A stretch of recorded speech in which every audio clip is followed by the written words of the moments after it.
The emergency klaxons had finally ceased their wailing across the Galactic Coalition station Zenith's edge, leaving only the hum of recycled air and the occasional crackle of damaged circuitry. Commander Thexaval's mandibles clicked in irritation as he surveyed the wreckage of Docking Bay 7. The Kravoshi raid had been repelled, but not without cost. All non-essential personnel, return to quarters immediately. His voice boomed through the station's intercom, translated into 47 languages simultaneously. This is a direct order. Ilara heard the command clearly as she crouched behind an overturned cargo container in Bay 12, one level below the worst of the damage. Her hands moved gently, rhythmically, stroking the silvery fur of the small form pressed against her chest. She felt the rapid heartbeat beginning to slow, the trembling subsiding. "Shh, Rin," she whispered, her voice carrying that peculiar quality humans possessed, something the other species called soothing warmth, though their translators struggled with the concept. "It's over now. You're safe." The Velrathi cub, no larger than a earthhouse cat, despite belonging to a species that would eventually stand 8 feet tall, whimpered and burrowed deeper into Ilara's thermal jacket.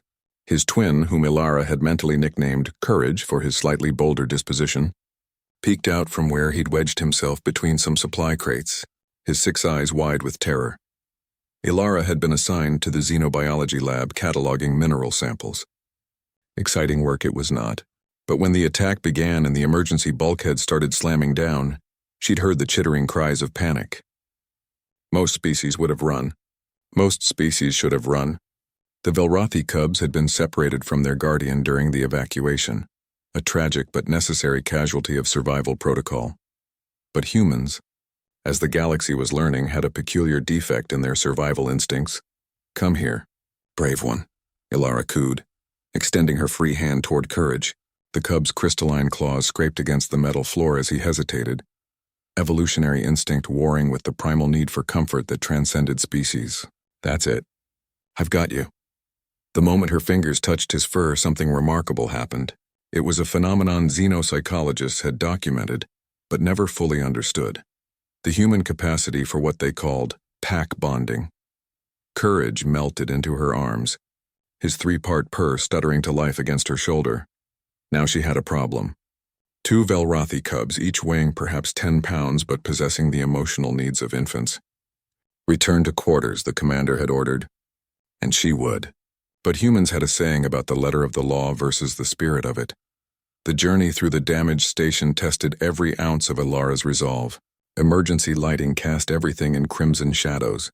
Twice, she had to backtrack when corridors proved too damaged to pass. The cubs stirred occasionally, whimpering at each distant clang or hiss of escaping atmosphere from sealed sections. But Ilara's constant murmur of reassurance, half words, half melodic humming, kept them from panic. She passed a Krellian security officer, his scales still blackened from weapons fire. "Human Ilara," he hissed, his species equivalent of surprise. "You should be in quarters." "And what are those?" His thermal pits dilated. "Are those Velrathi young?" "Yes," Ilara replied simply, adjusting her grip as Rin shifted in his sleep. Somewhere in the last 10 minutes, exhaustion had claimed him. "I'm returning to quarters now. But the cubs are coming with me." The Krellian's head tilted in that peculiar way that indicated he was accessing his translator's expanded database of human idioms. Searching for context he clearly lacked. "This is irregular." "I found them scared and alone," Ilara said, and something in her voice made the hardened security officer take a step back. Her eyes, those forward-facing predator's eyes that unnerved so many species, held an intensity that transcended mere determination. "They needed help. I helped them. Now I'm following orders and going to my quarters." The officer's tongue flicked out, tasting the air, reading the pheromones of absolute conviction. He stepped aside. 20 minutes later, Ilara's quarters door slid open with a hydraulic whisper. She'd barely cleared the threshold when her communicator chirped, "Human Ilara." Commander Thexval's voice carried the clipped authority of someone accustomed to immediate obedience. "Report to command immediately." "Respectfully, Commander, I've just returned to my quarters as ordered. I need a few minutes to—" "Now, Specialist." The walk to command was shorter, the corridors on the station's upper levels having suffered less damage. Ilara had fashioned a makeshift sling from her jacket, both cubs now sleeping peacefully against her torso. Rin's small paw had knotted itself in her shirt. Courage snored, a sound like wind chimes in a breeze.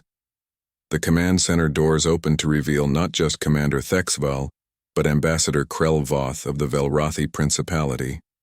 The ambassador stood 9 feet tall, her silver fur marked with the deep blue stripes of her rank, her multiple eyes fixed on Ilara with an intensity that would have sent most beings fleeing. "Commander," Ilara began, "I can explain." "You were ordered to return to quarters," Thexval interrupted. His mandibles spread in what his species used to display displeasure. "Yes, sir, I did." "You were also told all non-essential personnel were to shelter in place." "Yes, sir, I did that too." The ambassador moved forward, her powerful limbs carrying her across the room with surprising grace. Ilara's heart hammered. Velrathi were predators, apex hunters on their world. Every instinct she possessed screamed warnings. But she didn't move, didn't surrender the sleeping cubs. Ambassador Krelvoth stopped inches away. Her breath, smelling of frost and starlight, washed over Ilara's face. Then, with movements more gentle than seemed possible for a creature of such size, she reached out. "My sister's children," the ambassador whispered, her voice breaking through her translator with raw emotion. "We thought them lost when the bulkhead sealed.